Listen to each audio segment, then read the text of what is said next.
Assalamualaikum warahmatullahi wabarakatuh.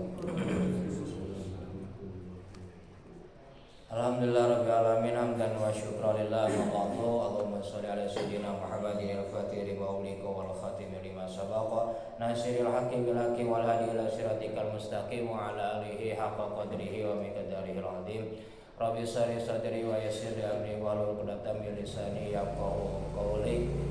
Rabbi zidna ilman nafi'a warzuqna fahma wa amalan mutaqabbala amin.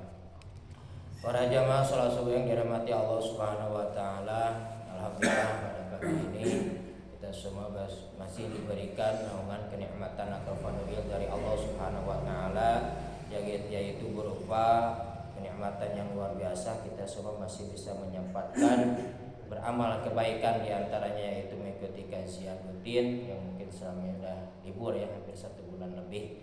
Mudah-mudahan kita tergolongkan orang yang senantiasa menjadi hamba-hamba pilihan Allah, diantaranya bisa istiqomah dalam beramal kebaikan. Maka berbanggalah kita sebagai umat Rasulullah kalau seandainya di dalam hati kita selalu tergerak ingin melaksanakan amal kebaikan, diantaranya yaitu mengikuti kajian rutin, maka insya Allah kita tergolongkan hamba-hamba pilihan Allah, dan insya Allah ada dalam naungan ridho rahmat maghfirahnya Allah Subhanahu wa taala. Mudah-mudahan kita tergolongkannya, amin, Allahumma amin.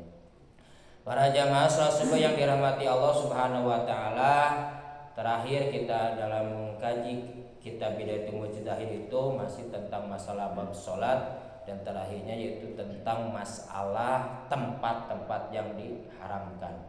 Insyaallah untuk pagi ini masih perkara tentang sah-sahnya sholat, perkara-perkara yang dilarang ketika kita melaksanakan ibadah sholat.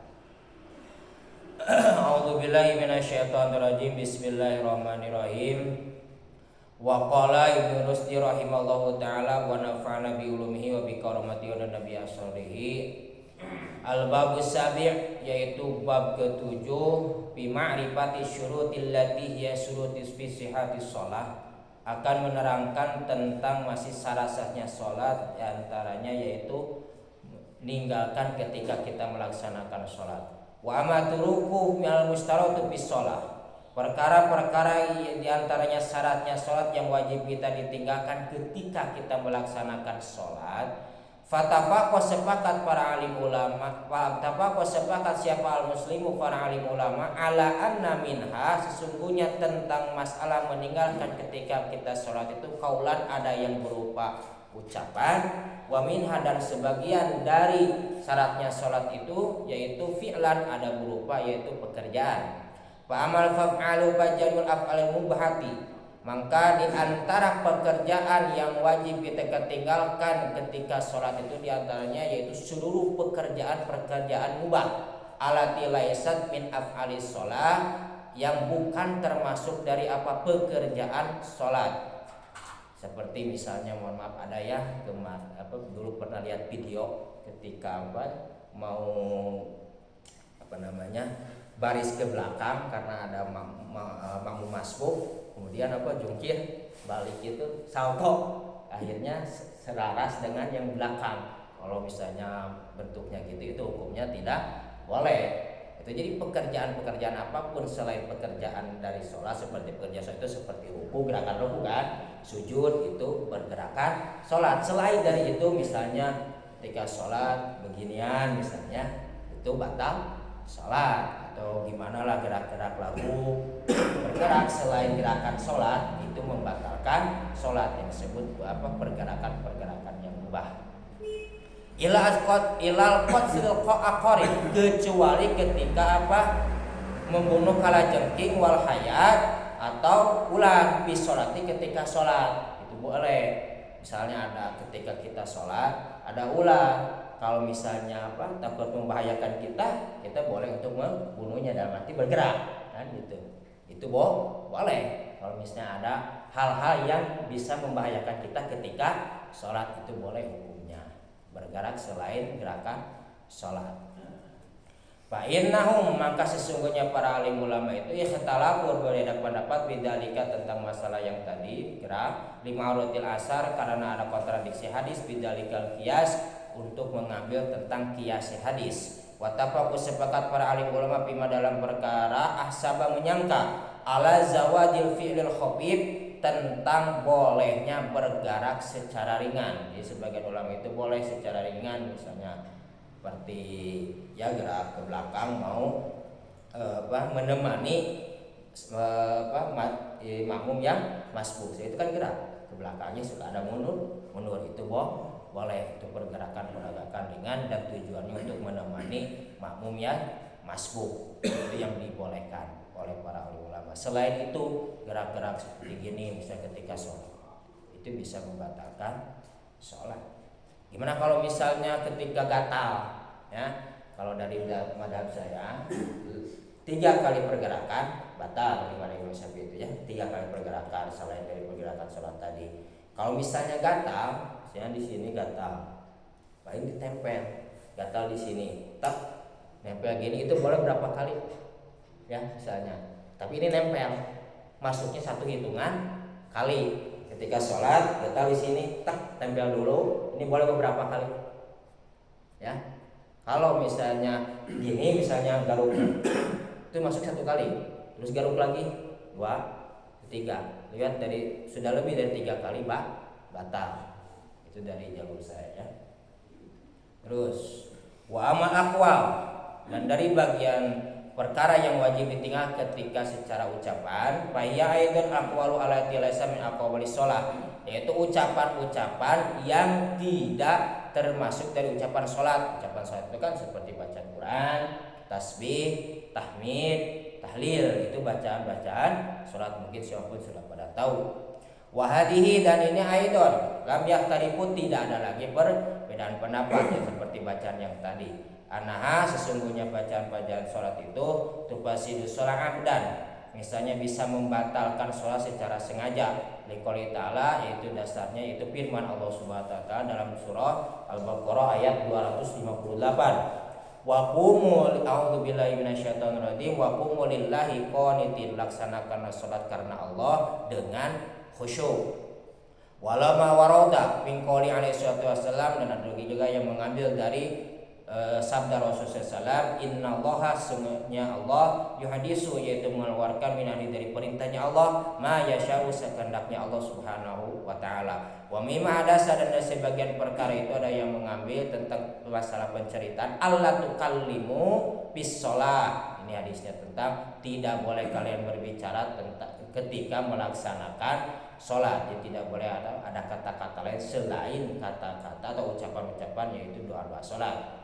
Wa huwa hadis Ibnu Mas'ud, ini hadis yang dikeluarkan oleh Ibnu Mas'ud. Wa hadis Zaid bin Arqam, dan hadis Zaid bin Arqam, anau, sesungguhnya Rasulullah SAW qala, bersabda Rasulullah SAW, guna, bukti kami itu natakalamu, berbicara kami fi sholat, ketika sholat, hatta nazala, sehingga turunlah ayat tadi ya, wa qumu lillahi qanitin. Dulu itu pernah sahabat itu kayak kita lah, suka ada apa, anak-anak kalau ini sholat suka apa, ada berbincang-bincang. Dulu sahabat juga sama, sebelum turunnya apa, ayat wa qumu lillahi qanitin. Setelah turun itu Pak Amar Nabi sukut wa nahina anil kalam, maka kami pun diperintahkan untuk tidak boleh berbicara selain doa-doa sholat ya. Karena dulu itu kan bahasanya sama bahasa Arabnya, doanya pun bahasa Arab. Jadi ada kata-kata selain doa-doa salat gitu. Maka turun ayat tersebut. Wa nahina anil kalam, dan menyegah Rasulullah SAW kepada kami tentang berbicara selain bacaan-bacaan salat. Wa hadis Muawiyah, hadis itu yang dikeluarkan oleh Muawiyah bin Hakam As-Sulaimi. Kami itu Rasulullah, mendengar saya kepada Rasulullah yaqulu, bersabda Rasul, inna sholatana, sungguhnya sholat kami la yasluhu, tidak akan maslahat, tidak akan baik, biha, dalam masalah sholat itu syai'un, sedikit pun, min kalamin nas, dari ucapan-ucapan manusia, innama, sesungguhnya dalam perkara sholat itu wa tasbih, yaitu kandungannya tasbih, wa tahlil, wa tahmid, wa qiraatul Quran. Illa, ingat, annahu, sesungguhnya itu para sahabat ikhtalafun, beda pendapat, min dalika, tentang masalah baca atau ucapan-ucapan ketika sholat itu fi maudain, dalam 2 tempat. Ahaduma, salah satunya idza takalama sahyan, Ada yang mengatakan bagaimana berbicara ketika sholat yang mengucapkan kata-kata selain sholat sayyan dengan lupa. Wal akhir idza takallama amidan, yang lain mengatakan ucapan ada yang dengan sengaja. Istilah sholat sengajanya karena untuk apa? Memperbaiki orang sholat. Oh itu dulu kan pakai bahasa Arab ya, sekarang paling pakai bahasa Indonesia misalnya. Yang berisi yang sholat, gimana itu hukumnya nanti ke depan ya. Wasyad ada yang janggal nih kaum itu. Auza'i yaitu menurut Imam Auza'i, faqala maka kalau dulu itu bahasa Arabnya kalau diam uskut gitu ya. Uskut dulu kan masih bahasa Arab. Itu jadi mengucapkan selain doa-doa sholat atau di sholat itu gimana hukumnya. Kalau pandangan Imam Auza'i, pandangan secara hukum syad, mantakal mafi sholalihi ya nafsi, barang siapa orang yang mengucapkan ketika sholat untuk menyelamatkan diri, misalnya ya berbicara untuk menyelamatkan diri, awas ada ular misalnya gitu, gimana itu tidak boleh. Itu makanya kalau disebut kaum janggal, misalnya ada ular berbicara gitu ketika sholat, kaum janggal itu tidak boleh diucapkan. Auli amri kabir atau untuk urusan yang besar, fainahu ya bani, maka semuanya sholat itu boleh meneruskan, kata Imam Auza'i. Misalnya ada urusan besar ketika sholat, ada kebakaran misalnya di luar, kita pergi dulu membantu dan kemudian udah 1 rakaat misalnya kembali lagi dan meneruskan sholat. Menurut Imam Auza'i itu boleh, tapi hukumnya janggal. Kalau hukum janggal syad itu tidak boleh dilakukan. Wal masyhur, dan kalau masyhur ulama itu min madhabi Malik, dari jalur Imam Malik, annatakallama sesungguhnya berbicara amdan dengan sengaja ala zihadil islah la yufsiduha, untuk memperbaiki orang lain sholat, itu tidak merusak sholat. Misalnya ada yang ya mengganggu sholat, saya pakai gitu ya, kalau kan uskut. Pandangan Imam Malik itu tidak membatalkan sholat. Pandangan Imam Malik, misalnya dengan ini basic, Imam Malik tidak batal. Misalnya ada kata-kata itu untuk dengan catatan untuk memperbaiki orang lain yang ketika mengganggu sholat. Wa qala Syafi'i, kalau pandangan dari saya Imam Syafi'i itu yufasiduha atakalamu kaifa kana illa manisya, tetap bisa membatalkan sholat apapun ucapan selain bacaan-bacaan sholat itu dan bagaimanapun gerakannya, ucapannya, kecuali dalam keadaan lupa. Misalnya ada yang bertangan tapi kita benar-benar lupa ya, itu tidak membatalkan sholat. Atau misal lagi baca Fatihah, ada kata misalnya tapi lupa, itu tidak membatalkan sholat dari pandangan Imam Syafi'i, dengan catatan lupa, benar tidak sadar untuk pengucapan-ucapan selain doa sholat. Wa qala Abu Hanifah yufassidu takalam kaifa kana, kalau pandangan dari Imam Abu Hanifah bagaimanapun bentuknya, ucapan apapun mau lupa atau tidak, ada kata-kata selain dari doa sholat, itu membatalkan sholat dari pandangan Abu Hanifah. Wasabu fi ikhtilafin ta'idu dawaril hadis bidzalika, terjadinya perbedaan pendapat itu karena ada kontradiksi hadis tentang masalah yang tadi. Wa dzalika hadis mutaqaddim tarimul kalam, ada juga hadis yang terdahulu menunjukkan tentang haramnya berbicara ala umum, yaitu mengikuti dengan umumnya. Wa hadis Abi Hurairah al-masyhur, di antaranya hadis dari Imam Abu Hurairah yang sudah masyhur, anna Rasulullah sesungguhnya Rasulullah dulu insarafa menyelesaikan salat minastaini dari 2 rakaat. Faqala, dan berbicara lahu kepada baginda Rasul siapa Dzul Yadain, yaitu Dzul Yadain, aksarat as-shalah amnasiyat ya Rasulullah, ketika sudah 2 rakaat itu Dzul Yadain berkata kepada Rasulullah, ya Rasulullah apakah ini salat itu dikosar atau misalnya baginda Rasul lupa ya Rasulullah. Faqala, maka berbicara atau menjawab siapa Rasulullah sallallahu asadaqa Dzul Yadain, apakah benar kamu berbicara tersebut? Faqalu, maka sahabat pun menambahkan, na'am, benar, bahwa yang dikatakannya dari ini apakah salatnya qasar atau tidak atau lupa misalnya, sehingga harusnya 4 rakaat menjadi 2 rakaat. Faqoma Rasul sallallahu, kemudian Rasul pun berdiri kembali, fasala rakaatain al-akhirain, mengerjakan 2 rakaat yang lainnya, sumasam tuluy, kemudian yaitu meluk salam. Zahiru anan Nabi sallallahu zahirnya ini hadis semuanya Rasulullah tukalimu wa nasumahu, yaitu berbicara dengan manusia, yaitu dengan sahabat, wa nahum banu ba'da takam, dan sedangkan sahabat itu meneruskan salat. Jadi meneruskan salat sudah 2 rakaat tersebut, jadi tidak ada salam sahabat. Walam yaqta dalika takam suratum, dan tidak memotong pembicaraan sudah itu beres salat. Pamana khoda bihada madhab Malik ibn Anas, dari memandang bihada dohirnya ini hadis mengambil waro'an ana hada syai'un yakhtisul kalam lisai salat isnate hadir min dalikal umum. Jadi ada yang memandang bahwa hadis tersebut itu karena ingin membetulkan, yaitu diantaranya siapa, salat baginda Rasulullah tentang masalah tadi 2 rakaat secara umum yang memandang begitu. Wa hawa madhabu Malik bin Anas, itu ya jalur dari madhab Imam Malik bin Anas. Wa min dhahabi ila anau an laisa fil hadisi dali al anau taqalim amdan bi shalah wa inam yadhiru minhu annau taqalimu wa hum yazunun anna suraqan qasirat wa taqamun nabi sallallahu wa yazunu anna sadaqad tamat. Ada juga yang memandang bagian dari sahabat itu bahwa salam itu berbicara itu karena sudah menyelesaikan 2 rakaat baru berbicara dengan sahabat dan meneruskan kembali. Jadi adanya salam dari sebagian ulama memandang, kalau sebagian ulama tadi memandangnya yaitu dari Imam Malik bahwa bolehnya berbicara, karena tadi ada bahasa asdaqo asdaqo yadain, dan Rasul pun sahabat mengatakan kata lapan na'am, sedangkan kata na'am itu bukan dari bacaan sholat. Jadi ada yang memandang itu, jadi sahabat memandang meneruskan sholat, dan ada pembicaraan ketika sholatnya itu dari jalur madhab Malik bin Anas. Tapi sebagian ulama kebanyakan dan umumnya bahwa Rasulullah SAW itu berbicara karena sudah menyelesaikan rakaat yang kedua tadi. Walam yusuhin doa nasa kontakal pada qoli Rasulullah mau kusirat sholat bawa nasiat. Jadi dia kata apakah aku tidak dikosar atau misalnya lupa. Inam wahana hadis inam wajizatul kalam negori amin. Karena ada juga yang mengambil tadi faidan sabu ikhtilafi Malik wa Syafi'i, terjadi pada antara Imam Malik dan Imam Syafi'i bisa masnai medalika tentang 2 masalah rakaat tadi, tentang keumumannya wa ikhtirafu fi mafhumi hadal hadis ma'ana Syafi'i tamada aidon bidzalika aslan aman. Ada yang menangani tadi dari Imam Syafi'i itu karena Rasulullah misalnya karena lupa. Jadi akhirnya boleh tadi dia berbicara karena lupa, tidak ingat. Maka ada hadis yang lain wa qala sallallahu wasallam rubiya an ummatil khata wan nisyah. Ini dalil dari Imam Syafi'i boleh ada kata-kata di dalam salat kalau misalnya benar-benar lupa.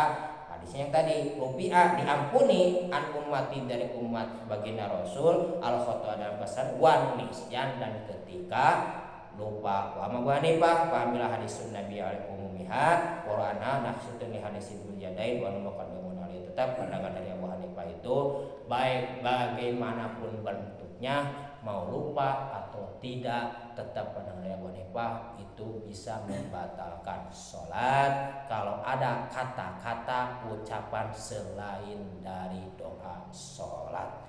Maka barangkali ada pertanyaan ya. Dalam sholat Jumat ya. Imam umpamanya ada kejadian rakaat pertama sujud Ya. meninggal. Nah ini yang mengganti imam bagaimana, terus yang lain yang meneruskan yang menolong harus bagaimana, karena di sisi yang menolong itu kan tidak sholat batas sholatnya, jadi harus melanjutkan nanti karena ini sholat Jumat gitu. Kan ada kejadian misalnya di jadi imam meninggal kan, apakah yang mengurus mayatnya atau membiarkan imam itu lalu mengganti begitu. Yang lebih pas dan lebih masuk ulama itu ya kita membereskan dulu sholatnya. Ya, kecuali kalau misalnya baru melaksanakan sholatnya, itu bisa menjeda dulu. Misalnya baru takbir, belum 1 rakaat, ya itu lebih pasnya kita menolong dulu imam karena baru mau melaksanakan sholat, walaupun emang antara khutbah dan itu karena itu ada penyambungan. Kalau misalnya sebagian ulama masyhur itu bagusnya menolong, itu sebut darurat atau detail lah. Tadi sebut darurat ditolong kemudian dan diulangi nanti untuk sholatnya. Tapi kalau misalnya sudah 1 rakaat itu bagusnya ditamatkan dulu baru kita menolong. Gimana hukumnya kalau orang yang menolongnya, apakah harus meneruskan lagi sholat atau tidak? Wal masyhur, kalau masyhur ulama tadi bagusnya apa? Ya diulangi kita sholatnya nanti, tidak meneruskan rakaat keduanya. Gitu. Jadi sholat Jumat itu paling masuknya kepada sholat duhur. Ya, masuknya sholat duhur jadi 4 rakaat, jadi bukan sholat Jumat lagi. Kalau misalnya bagi kelompok yang menolong, ya, yang menolong, lebih bagusnya kalau misalnya sudah 1 rakaat ada naibul imam, naibul imam itu pengganti imam ke depan dan tamatkan dulu lah sholatnya, baru kita menolong. Bagusnya naibul imam pengganti dari kadang-kadang suka terjadi, tapi ya. Aturannya ini Aturannya bagusnya paling naibul dalam ganti sholat Jumat itu masuk kepada sholat duhur, ya, sholat duhur, jadi bukan 2 rakaat lagi. Karena kenapa harus ke sholat duhur atau 4 rakaat? Karena pasti tidak ada khutbah. Yang 2 rakaat itu karena khutbah, ya. Kita bisa melaksanakan 2 rakaat sholat duhur itu karena sudah diganti dengan khutbah.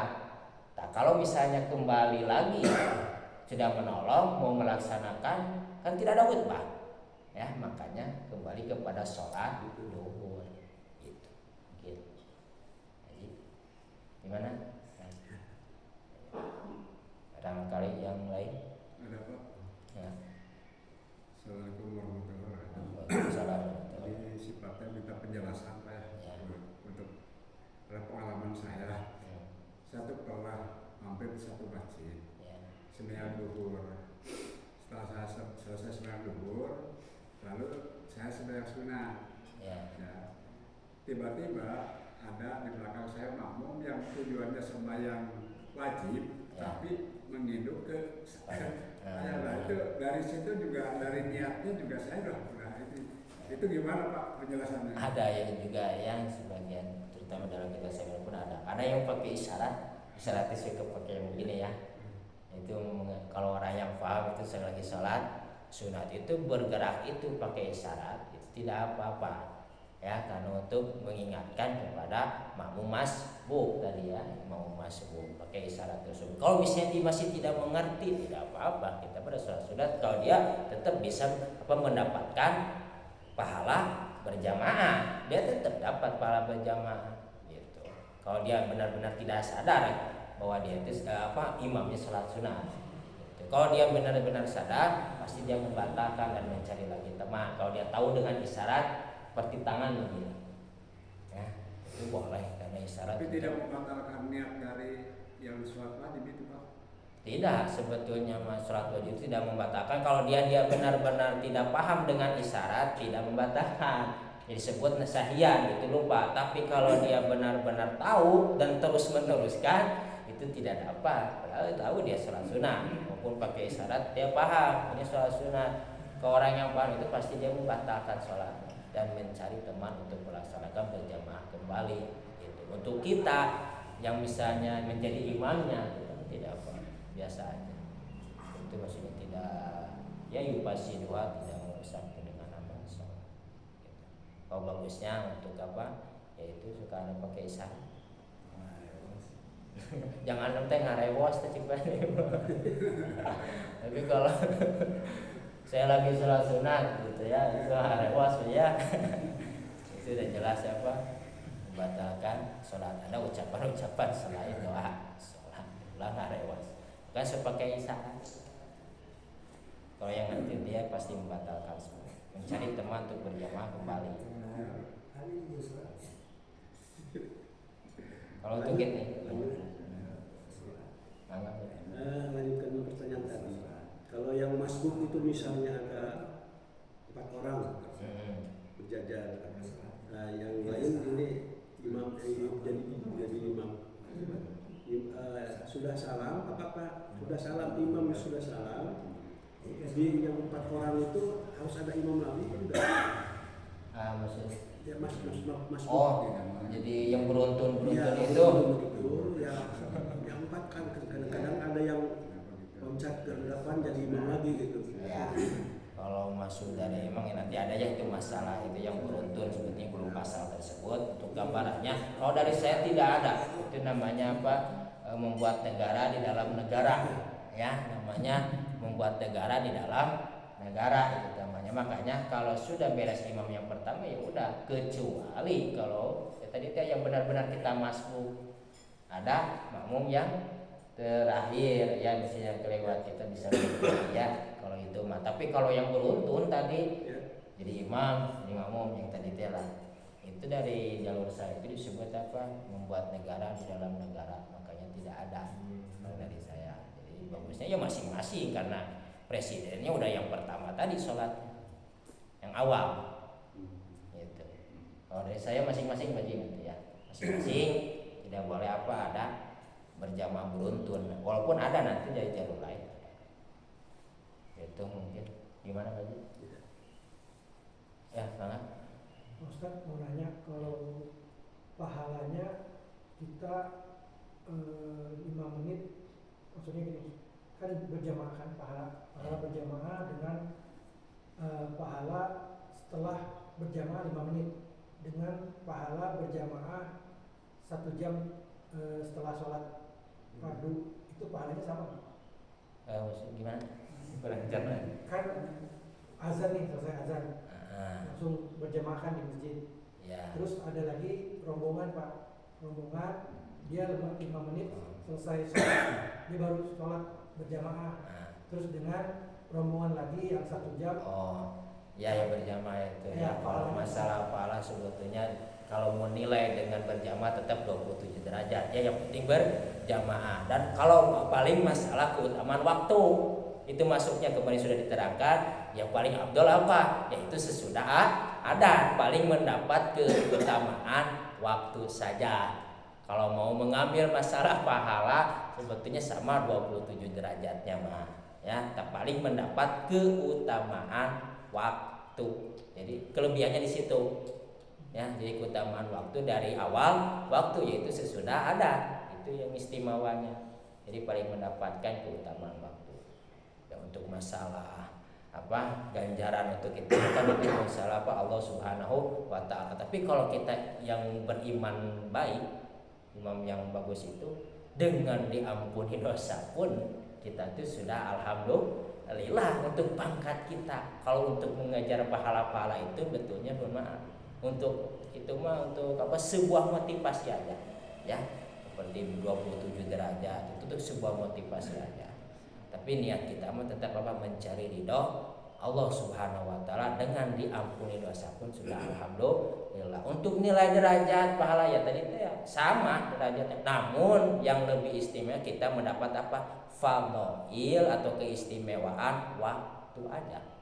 Itu yang utamanya tadi awal waktu ya. Gimana? Jadi kalau kita terlambat terus misalnya sisa 1 rakaat, kalau ada yang lain kita mendingan ikut kelompok yang lainnya dimaksud. Ya bagusnya biar sama rakaatnya. Jadi ada lagi itu ya grup, bagusnya membuat lagi grup kalau ini punya punya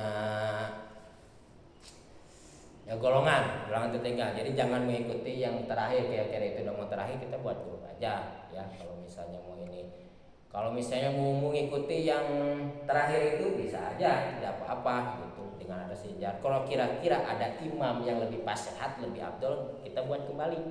Kalau ada imam yang lebih fasihat ya, karena yang terakhir itu kita tidak tahu apakah dia alim atau tidak. Sedangkan di antara syarat kalau kita mengambil ke sana ya, di antara syarat sahnya imam yaitu fasihatul qiraah, yaitu dengan bagusnya bacaan. Kira-kira ada golongan, ada yang lebih abdul bacaannya, lebih bagus, kita membuat grup baru.